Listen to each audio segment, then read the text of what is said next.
Selamat bertemu kembali kepada semua pelajar Geografi tingkatan 2 seluruh Malaysia.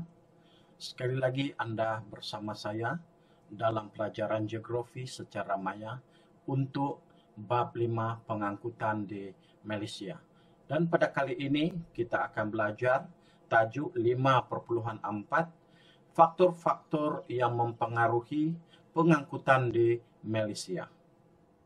Sebelum saya menjelaskan lebih lanjut tentang tajuk pelajaran kita pada kali ini, terlebih dahulu saya akan menjelaskan kepada Anda dua istilah yang terdapat di dalam tajuk pelajaran ini, yaitu perkataan faktor-faktor dan satu lagi ialah jaringan pengangkutan. Yang pertama, istilah faktor membawa maksud punca, sebab, dan potensi. Itu adalah makna perkataan faktor-faktor. Jadi kita boleh menganggap bahawa faktor-faktor ini bermaksud punca-punca yang mempengaruhi jaringan pengangkutan di Malaysia. Atau apakah potensi yang mempengaruhi jaringan pengangkutan di Malaysia. Dan yang seterusnya, istilah yang kedua yaitu jaringan pengangkutan. Dalam Wikipedia, di bawah tajuk Transport Network, jaringan pengangkutan dalam bahasa Inggris bermaksud a transport network or transportation network is a realization of a special network describing a structure which permits either vehicle movement or flow of some commodity. Jaringan pengangkutan di Malaysia dipengaruhi oleh 4 faktor utama. Yang pertama sekali ialah bentuk muka bumi, yang kedua kemajuan teknologi, yang ketiga dasar kerajaan dan juga kegiatan ekonomi. Jadi yang pertama kita lihat bentuk muka bumi. Dilihat di dalam 4 perkara. Yang pertama, tanah tinggi, tanah pama, lembangan sungai, dan pinggir laut.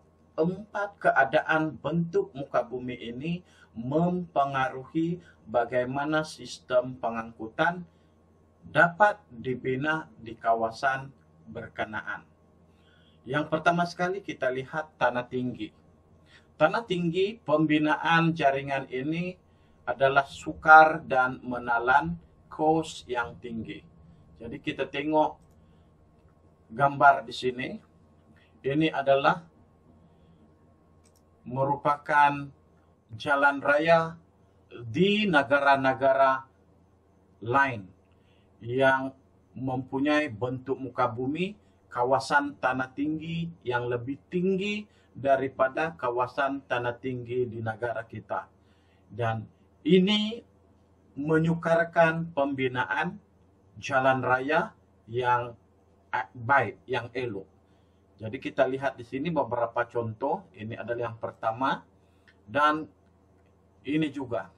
Jadi masalah yang wujud di kawasan tanah tinggi ini menyebabkan jaringan di kawasan tanah tinggi adalah kurang berbanding di kawasan yang terletak di tanah pama, lembangan sungai, dan pinggir laut.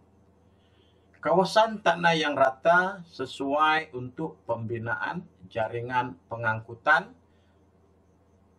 kerana kawasan ini tidak memerlukan kos yang banyak.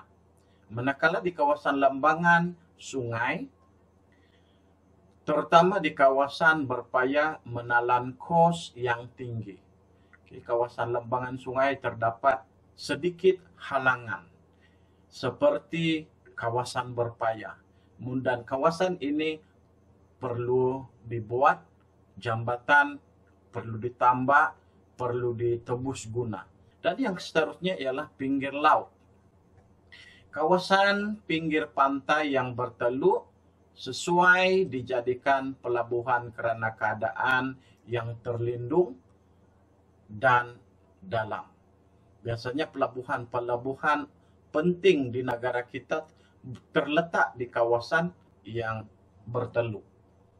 Karena kawasan ini terlindung daripada tiupan angin kencang. Kemudian yang kedua ialah kemajuan teknologi. Yaitu satu daripada yang telah dibina di negara kita, yang dikenali sebagai pembinaan terowong smart. Jadi kalau kita lihat di dalam gambar ini adalah gambar-gambar yang menunjukkan tentang terowong smart yang dibina di negara kita, yang mana terowong smart ini pada dasarnya dibina untuk dua kepentingan. Yang pertama sebagai mengurangkan kesesakan lalu lintas dan juga sebagai sistem saliran bawah tanah.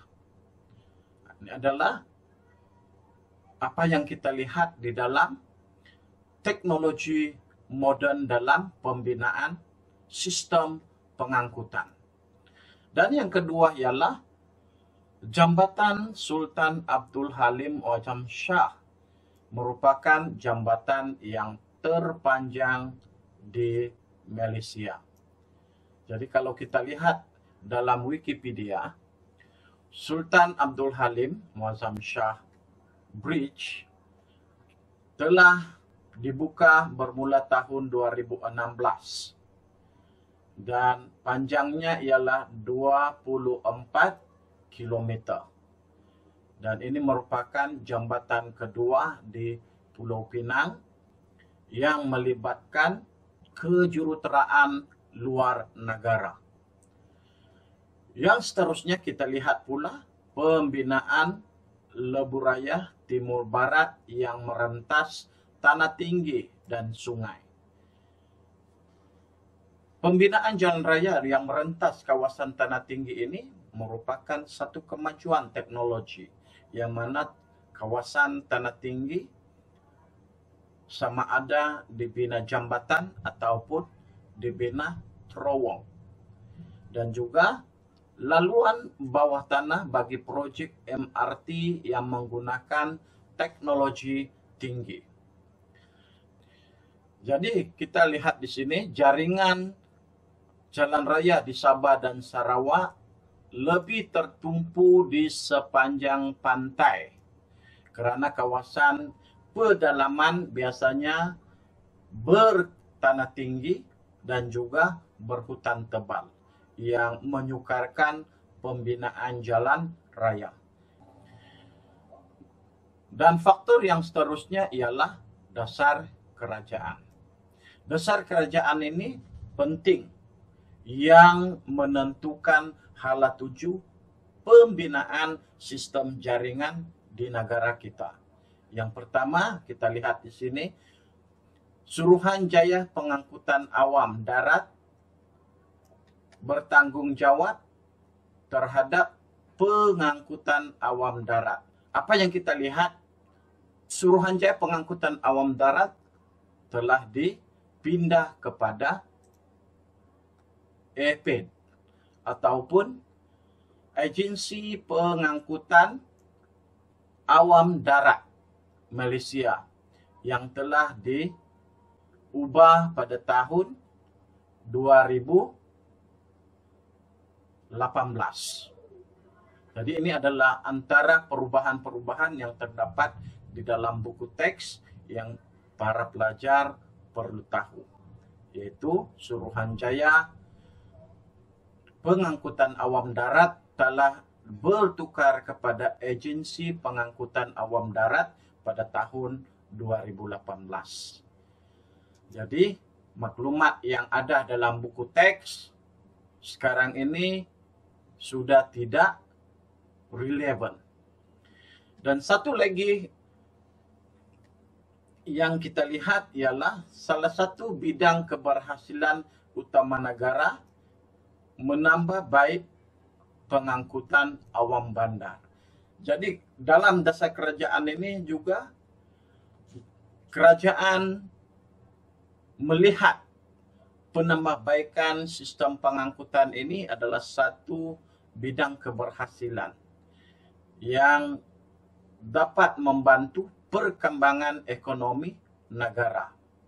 Di samping itu juga kerajaan telah memperuntukkan Rm55 bilion untuk pelaksanaan ECRL, yaitu apa yang kita lihat sebagai wilayah ekonomi pantai timur.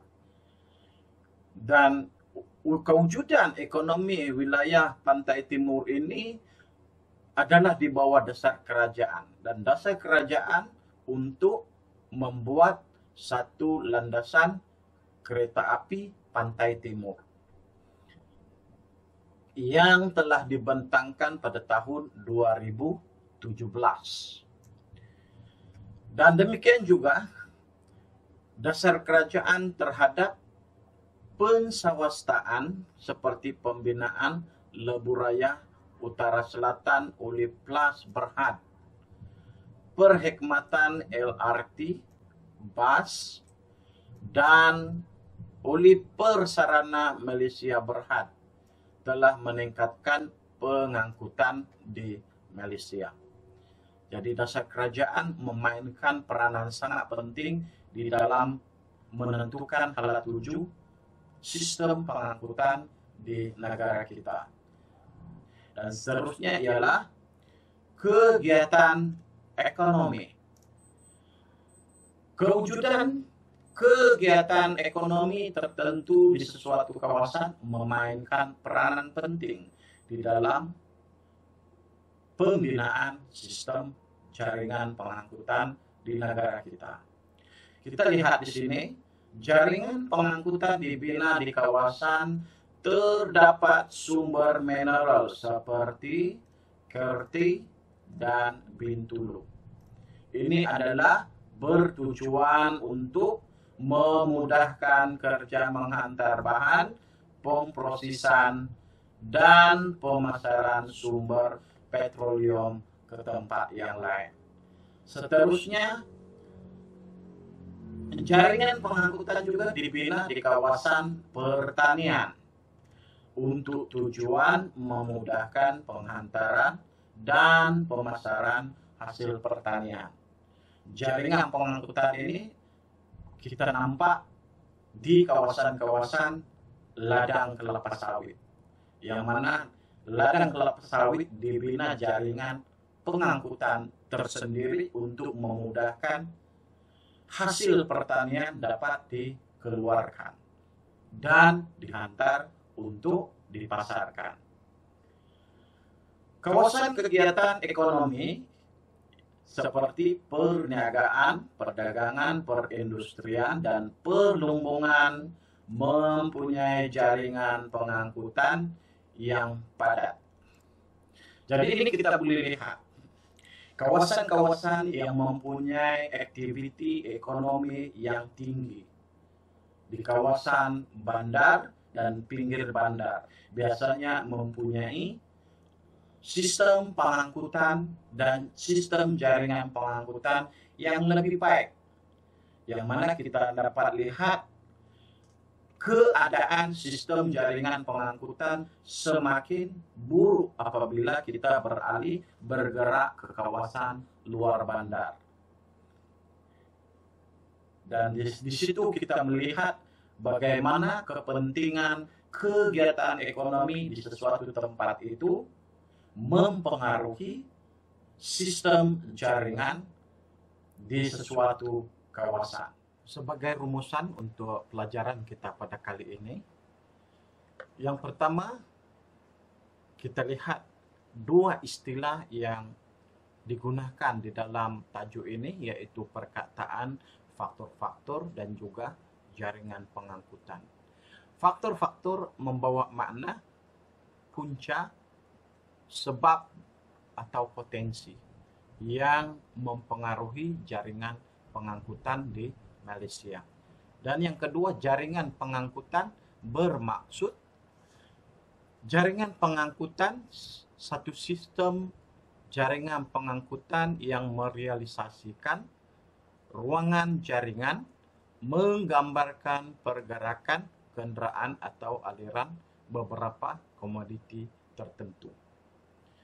Dan faktor-faktor yang mempengaruhi jaringan pengangkutan di Malaysia terdiri daripada 4 faktor utama, yaitu bentuk muka bumi yang dilihat dalam 4 aspek, yaitu tanah tinggi, tanah pamah, lembangan sungai, dan pinggir laut.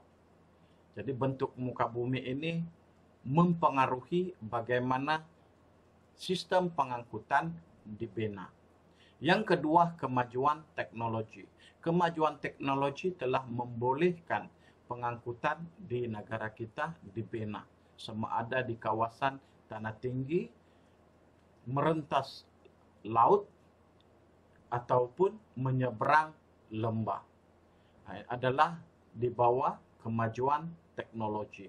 Yang seterusnya, dasar kerajaan. Dasar kerajaan memainkan peranan penting dalam menentukan hala tuju sistem pengangkutan di negara kita. Dasar kerajaan sama ada meluluskan atau tidak meluluskan projek pembinaan jaringan pengangkutan di sesuatu tempat, itu adalah bergantung kepada dasar kerajaan semasa. Dan akhir sekali, kegiatan ekonomi. Kepentingan kegiatan ekonomi dan padatnya kegiatan ekonomi di sesuatu tempat itu akan menentukan sistem jaringan pengangkutan di tempat berkenaan. Semakin padat kegiatan ekonomi di sesuatu tempat akan membawa semakin padat sistem jaringan pengangkutan. Dan demikian juga di kawasan-kawasan yang mempunyai sumber alam yang sangat penting seperti petroleum, akan membawa tempat berkenaan dibuka dan sistem pengangkutan akan dibina. Setakat itu sahaja untuk pelajaran kita pada kali ini. Jangan lupa untuk menjawab soalan kuis yang saya sediakan di bawah video ini. Dan sehingga kita bertemu kembali dalam ruangan belajar geografi secara maya pada masa akan datang. Selamat belajar.